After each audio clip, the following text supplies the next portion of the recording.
मुझे इस वाक़े को कहानी या दास्तान कहते हुए दुख हो रहा है, क्योंकि मैं जो हरारत और गोश्त पोश्त का जीता जागता पुतला हूँ, गुज़िश्ता निस सदी से ये जहर अपने अंदर महसूस कर रहा हूँ।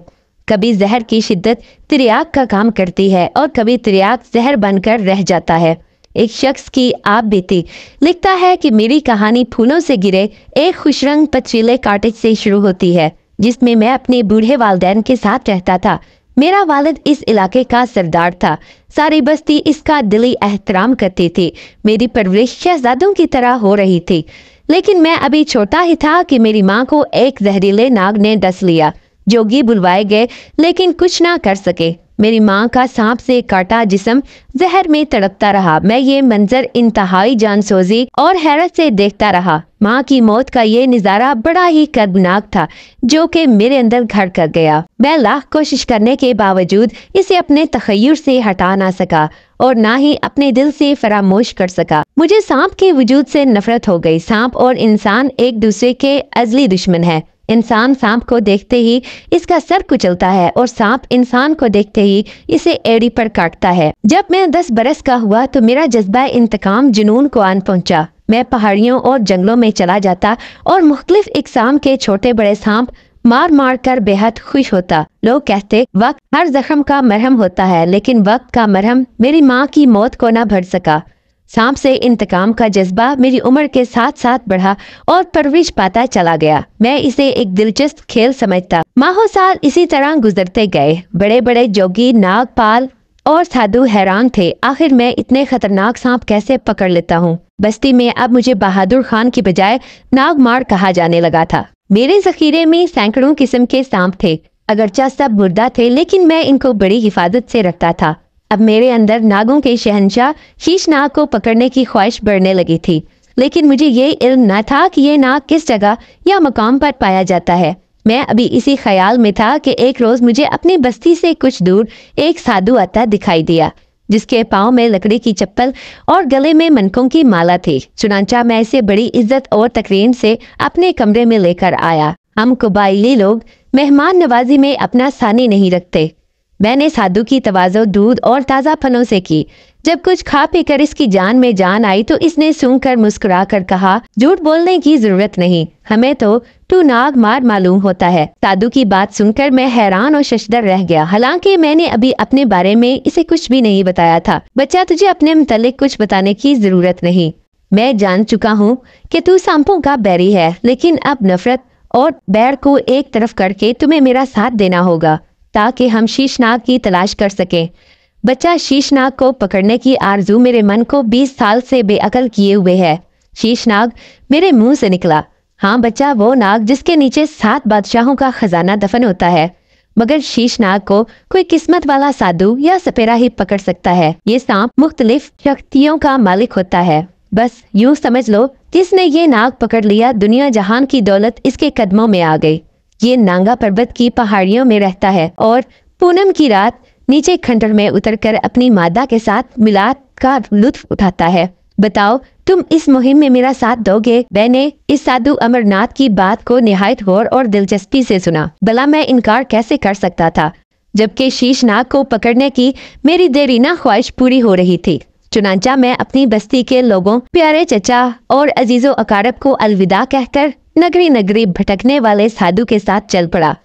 हमने पहाड़ों को उबूर किया, जंगलों और कठिन रास्तों को तय किया। बड़ी मुश्किलों और कठिनाइयों के बाद अपनी मंजिल को आ लिया। हमारी मंजिल नागा पर्वत थी, जो बड़ी पुरस्कार और अजीब सी जगह थी। छोटी बड़ी स्याह पहाड़ियों के दरमियान एक नीले रंग का फलक बोस पर्वत खड़ा था। अमरनाथ के चेहरे पर नागा पर्वत पहुंचते ही बहार आ गई थी।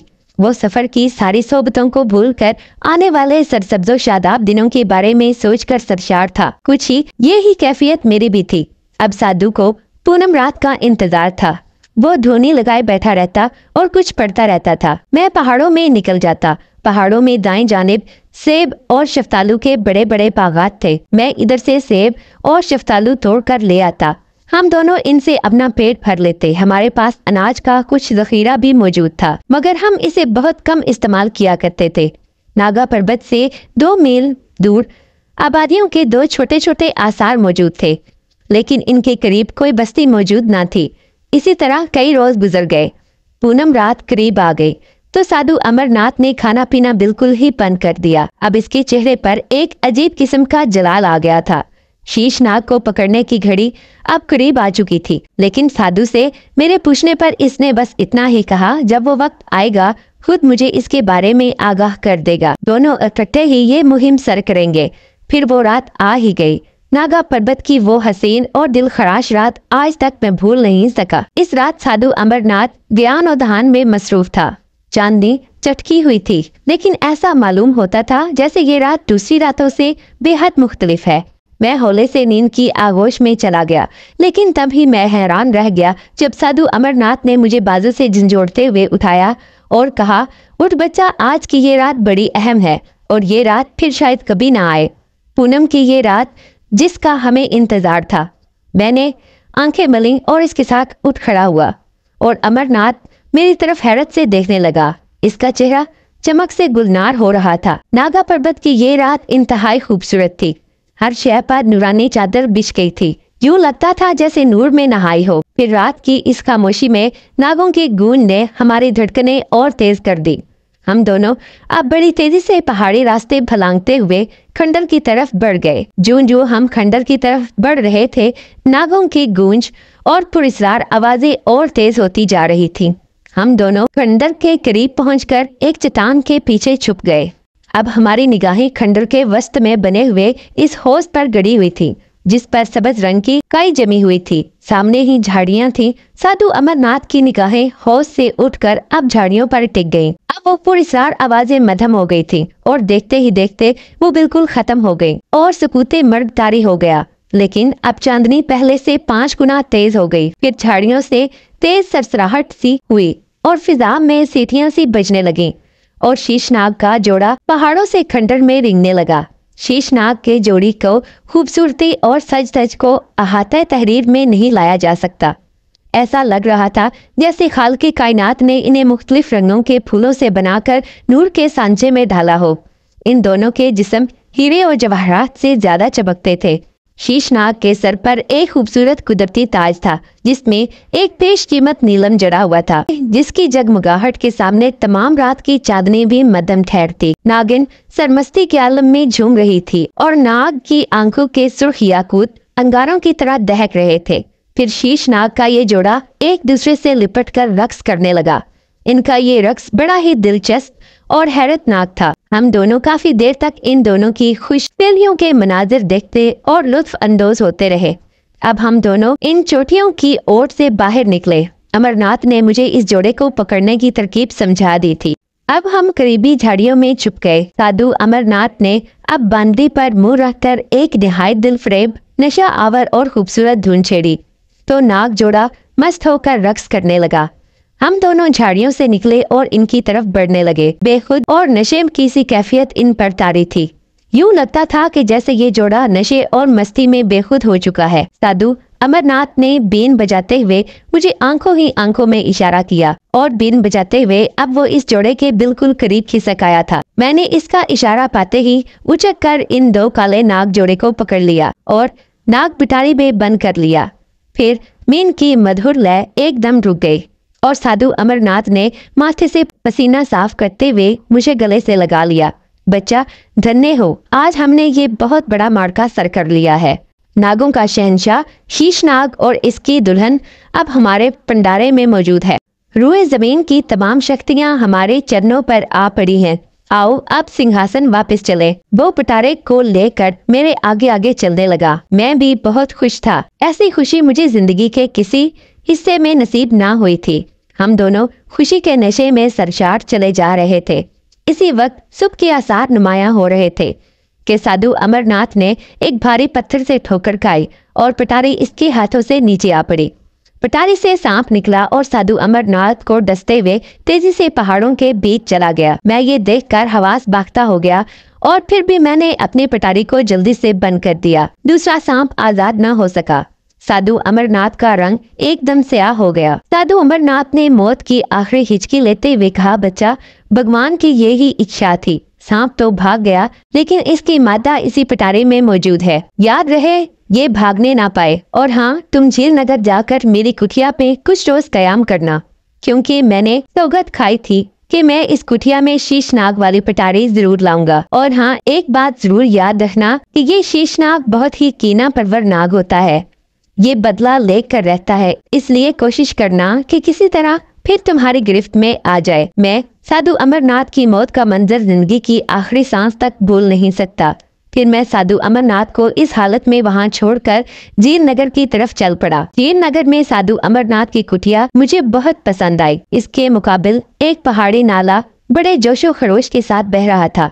मैं पिटारी को एक मजबूत रस्सी से बांधकर कुटिया के एक कोने में रख दिया। क्योंकि सफर से थका हुआ था, इसलिए चटाई पर लेटते ही सो गया। आधी रात को जब मेरी आंख खुली तो मैंने देखा कि झोंपड़ी तेज रोशनी से जगमगा रही थी और इस पिटारी के करीब अनगिनत सांप टपोले ताजीम से सर झुकाए खड़े थे। मेरी जगह कोई और होता तो शायद खौफ से इसकी खेकी बन जाती। मैं काफी दिलचस्पी और हैरत से इस मंजर को देखता रहा। मैं काफी देर इस मंजर से लुत्फ अंदोज होता रहा। फिर मैंने देखा कि सुबह के आसार नुमायां हो रहे थे और पिटारी से उठने वाली रोशनी खत्म हो गई और सब ही रंग बिरंगे सांप टपोले एक एक करते बाहर निकल गए। सुबह होते ही मैं झोंपड़ी से बाहर निकल गया और सब्ज़ार खूबसूरत मनाजिर से लुत्फ अंदोज होता रहा। जब मैं वापस आया तो झोंपड़ी का दरवाजा खुला हुआ पाया। हैरान था कि झोंपड़े का दरवाजा कैसे खुला है। मैं तेज तेज कदमों से आगे बढ़ा। जब मैं झोंपड़े में दाखिल हुआ तो मैंने देखा, उफ मेरे खुदा, नरगिस के फूलों की तरह सफाक आंखों, दहकते रुखसारों, शबनमी होठों, पतले से जिस्म वाली एक खूबसूरत नाजनीन मेरी तरफ मानूस नजरों से देख रही थी। इसके खूबसूरत चांद जैसे तबस्सुम से चेहरे ने मेरी आंखें चुनिया डाली। इसके लबों पर हल्का हल्का दिल फरेब तबस्सुम था। सर पर नन्हे मुन्ने से फूलों का ताज रखे वो मुझे किसी मंदिर की देवी सी मालूम हो रही थी। मेरा दिल एक बार ही बड़े जोर से धड़कने लगा, धक धक धका धक। इसने शायद मेरी ये कैफियत भांप ली थी, इसलिए वो बड़े ही दिल फरेब अंदाज में मुस्कुराई। इसकी निगाहों की ताब ना ला सका और नजरें हटाकर मैं जल्दी से हवास पर काबू पाते हुए बोला, कौन हो तुम और यहाँ किस लिए आई हो? वो बोली, साधु अमरनाथ को तो तुम जानते ही होगे, मैं इसके भाई की लड़की हूँ। दरअसल मेरे पिता कुछ ही अर्सा पहले स्वर्गवास हो गए हैं। अब मेरा इस जहान में चाचा अमरनाथ के सिवा कोई नहीं, इसलिए सोचा यहाँ चली आऊं। लेकिन साधु अमरनाथ तो अब इस दुनिया में नहीं रहे, वो तो स्वर्गवास हो चुके हैं। स्वर्गवास? अरे ये आप क्या कह रहे हैं? इस खुशरुबा दोशीजा के दिल से एक आह निकली और मैंने देखा इसकी आंखें नमनाक हो गई थी। इसके बाद मेरे जब्त का बंधन टूट गया। मैंने इसे साधु अमरनाथ की मौत का वाकया सुना दिया तो वो और भी ज्यादा गमनाक हुई और बड़ी देर तक कहीं सोचों में खोई रही और आंसू इसके खूबसूरत रुखसार पर फिसलते रहे। मैं टिकटिकी बांधे इसकी जानिब ऐसे देख रहा था जैसे कोई पुजारी किसी मंदिर में देवी को देख रहा हो। मैंने भी कई बार कनखियों में से इसकी तरफ देखा, लेकिन जब भी मेरी निगाहें इसकी निगाहों से टकराती तो मेरा दिल एक कबूतर की तरह फड़फड़ाने लगता। मेरी निगाहें इसकी निगाहों की ताब ना ला सकती थी और मैं नजरें झुका लेता था। इसने मेरा चैनो सुकून गारत कर डाला था। दूसरी जानिब पिटारी का ढक्कन खुला हुआ था और मादा सांप भी गायब थी। मुझे जितना दुख अमरनाथ की मौत और अपनी मेहनत जाया जाने का था, उससे कई ज्यादा खुशी इस खूबसूरत देवी के आने से हुई थी। इसकी दिल फरेब खुशबू से पूरा झोंपड़ा महक उठा था। इसका नाम शोशी था। वो एक मलकूती हुस्न की मालिक थी। हम कुछ ही रोज में ऐसे घुल मिल गए जैसे एक दूसरे को सदियों से जानते हो। कुछ ही अरसा बाद मैंने महसूस किया कि मेरी जिंदगी शोशी के बगैर अधूरी है। मैं इसके बगैर जिंदा नहीं रह सकता। अलबत्ता जब मैंने इससे अपनी ख्वाहिश का इजहार किया तो शोशी ने शर्मा कर गर्दन झुका ली। कितना खूबसूरत इकरार था। वो भी मुझसे मोहब्बत करती थी। इसके सीने में भी एक वफाशुआर और मोहब्बत करने वाला दिल था। चुनांचा मैंने इससे शादी कर ली। सुहाग रात वो एक इंसान की जिंदगी में बड़ी अहमियत रखती है, लेकिन मैं तो इसी रात शोशी से खौफजदा हो गया था। न जाने क्या बात थी जो वो मेरी तरफ टिकटिकी बांधे देख रही थी, पलकें झपकने का नाम ही नहीं ले रही थी। इसके अलावा इसकी पेशानी पर वो सांप का निशान, जिसे मैंने पहले गौर से नहीं देखा था, अब वो नुमाया था। इससे नूर के शोले उठ रहे थे। मेरा दिल बुरी तरह से कांपने लगा। तो क्या शोशी नागिन है या कोई पुर इसरार हस्ती है? मेरे दिल में तरह तरह के ख्याल आ रहे थे, लेकिन मैं इसके बारे में कोई फैसला ना कर सका और बड़ी देर तक टिकटिकी लगाए वो मेरी तरफ देखती रही। मैंने कई बार लातादाद बार आंखें झपकी थीं, लेकिन वो तो आंखें झपकना ही भूल चुकी थी। जब इसने महसूस किया कि मैं खौफजदा हूँ तो इसने मुंह फेर कर कहा, सुनो प्यारे, डरो नहीं प्यारे, मैं जो भी हूँ, जैसी भी हूँ, सिर्फ और सिर्फ तुम्हारी हूँ। मेरा दिल तुम्हारी मोहब्बत से लबरेज है और हमेशा रहेगा। फिर अपनी जगह से उठकर मेरे करीब आई और मेरा हाथ अपने हाथ में लेकर बड़ी पुरतरन्नुम सी आवाज में कहा, मैं चाहती हूँ कि सालों के सफर को लम्हों में बदल दूं और इस कुटिया से परे इस पहाड़ के दामन में एक छोटा सा महल तामीर करवाऊं, जो कि हमारी छोटी सी लाफानी जन्नत हो। देखना कल ही इस महल में शबे अरूसी मनाएंगे।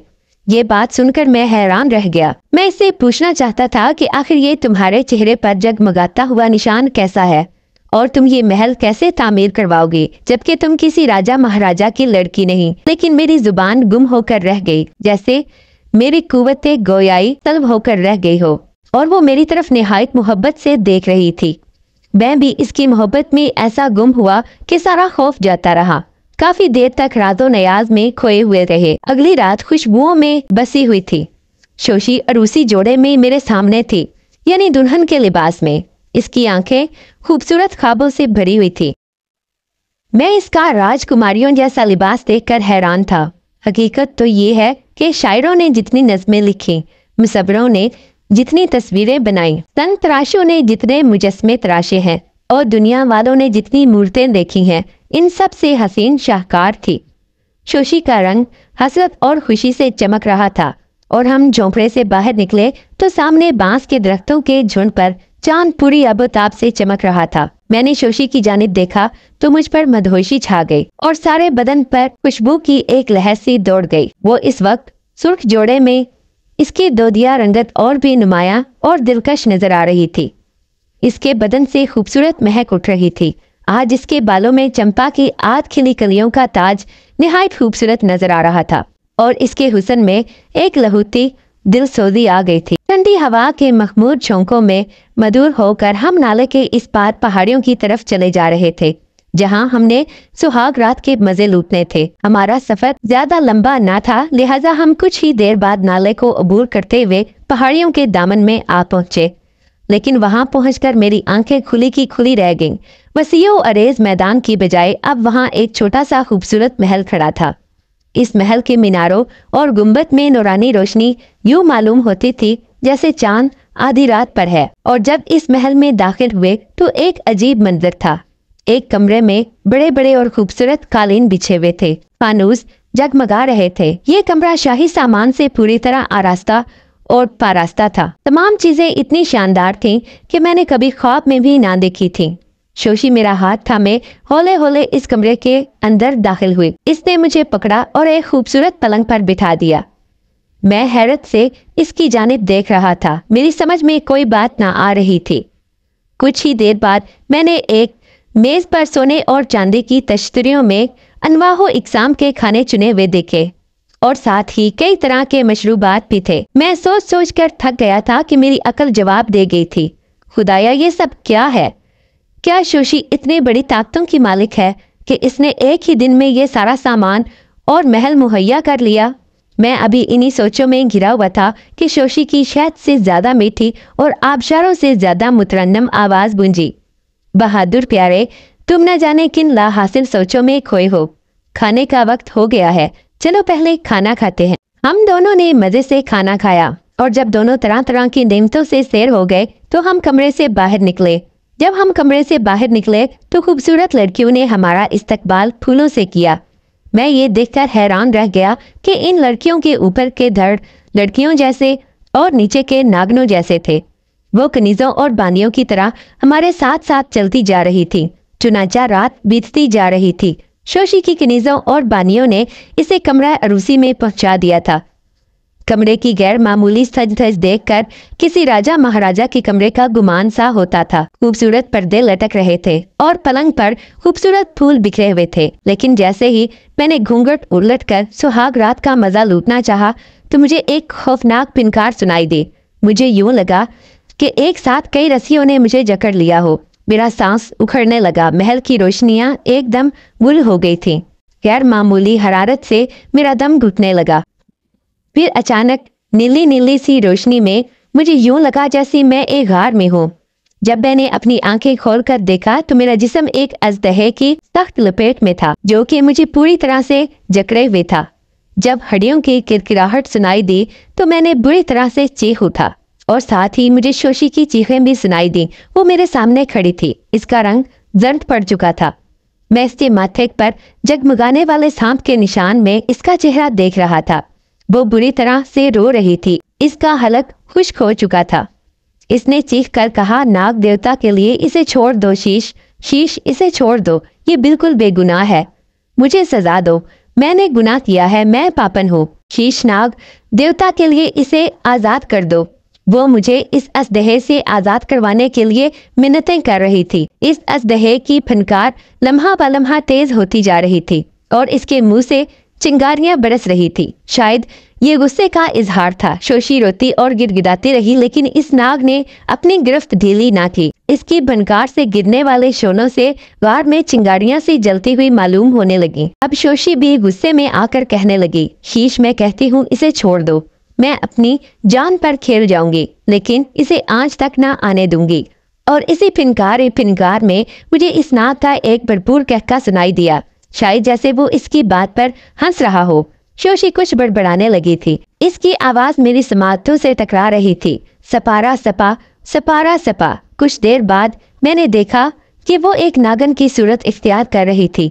इसके नीचे का धड़ आधा नागनों जैसा था। अब वो इस नाग के सामने गुस्से से फनकारने लगी। दोनों काफी देर तक फनकारते रहे। न जाने इन दोनों के दरमियान क्या गुफ्तगू हुई। सांप की गिरफ्त मुझे ढीली महसूस होने लगी, लेकिन मैं आजाद ना हो सकता था। अब नाग के मुंह से शोले गिरना बंद हो गए थे और मैंने नाग के ताज से निकलती हुई नीली नीली रोशनी से शोशी को दोबारा इंसानी रूप में बदलते हुए देखा। लेकिन अब गुस्से की बजाय इसके चेहरे पर थकन और मायूसी के आसार छलक रहे थे। इसकी आरजुओं के गुलाब अब मुझे बुझे बुझे से दिखाई देने लगे। नाग मुझे अपनी गिरफ्त में लिए गार में आगे की जानिब बढ़ने लगा। शोशी भी साथ साथ चल रही थी। अब हम एक अजीबोगरीब तहखाने में थे। इसके अंदर का हिस्सा कोई सदियों पुराना मंदिर मालूम होता था, जिसके अंदर कई हजारों सांप लहू चढ़ते वाले सुर्ख जुबानें बाहर निकाले मेरी जानिब गुस्से से भिनकार रहे थे। मेरे देखते ही देखते इस मंदिर में बड़े दिए और शम्में खुद बखुद जगमगा उठी। मंदिर के एक चबूतरे पर एक बहुत बड़ा नाग पर फैलाए हुए मेरी जानिब गुस्से और नफरत से देख रहा था। नाग देवता के इस मुजस्मे के नीचे लड़कियों की एक कतार हाथ बांधे खड़ी थी। फिर मेरे देखते ही देखते देवता के कदमों के नीचे ताज़ा फूलों का एक अंबार सा लग गया और फिर इस ही लम्हे नाग देवता के चबूतरे के नीचे एक कड़कड़ाहट सुनाई दी और मंदिर की घंटियां खुद बखुद बजने लगी। घंटियां बजते ही शोशी लहराती बल खाती आगे बढ़ी और इस नाग देवता के सामने झूम झूम कर कहने लगी, ए नाग देवता, मैं रक्स का बलिदान इसलिए दे रही हूँ कि तू मेरे पाप को नजरअंदाज करके मुझे क्षमा कर दे।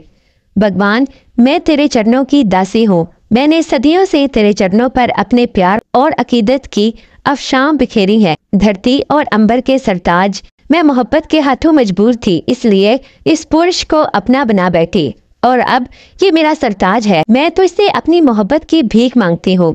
मैं तेरे चरणों की दासी हूँ। शीश इसे मारने पर तुला है, तू इसे बचा ले। मैं इसे तेरे पास लेकर आई हूँ। हम दोनों इस दुनिया में अपना जीवन इकट्ठे बसर करना चाहते हैं। धरती और आकाश के ईश्वर, ए नाग देवता, ए नाग देवता।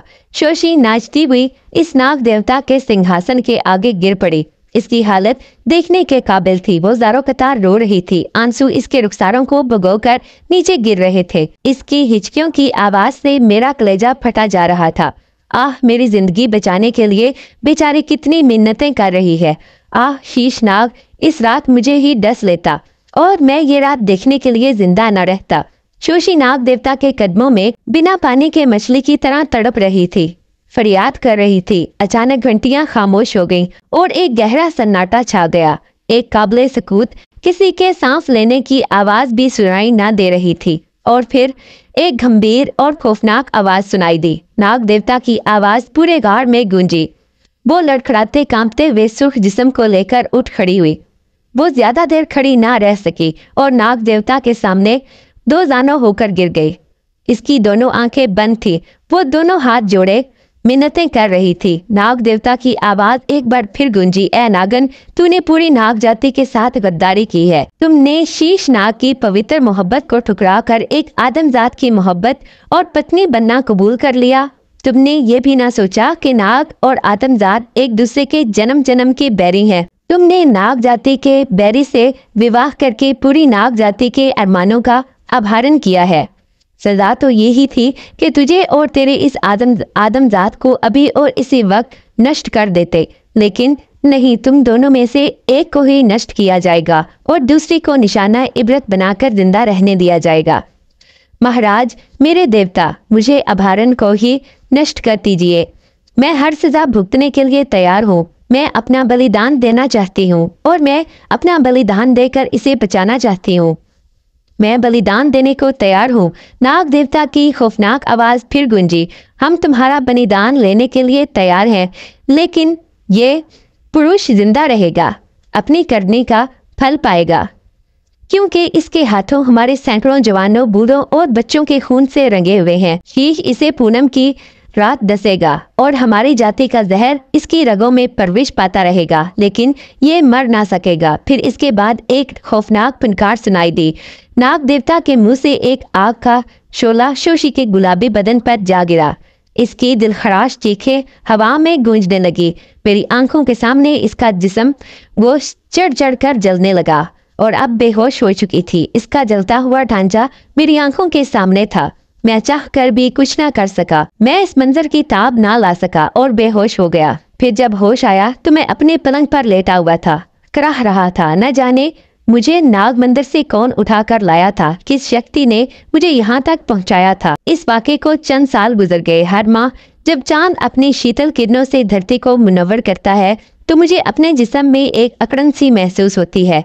हड्डियाँ किड़किड़ाती हैं, खून की गर्दिश तेज हो जाती है। यूं लगता है जैसे मुझे शीशनाग ने पूरी कुव्वत से जकड़ लिया हो और मुझे अपने अंदर एक जहर सा फैलता महसूस होता है। मैं पसीने से शराबूर हो जाता हूँ और मेरी नब्ज डूबने लगती है। जहर फैलने के बावजूद भी मैं मरता नहीं हूँ, हालांकि मेरी हालत निज़ाम में होता हूँ।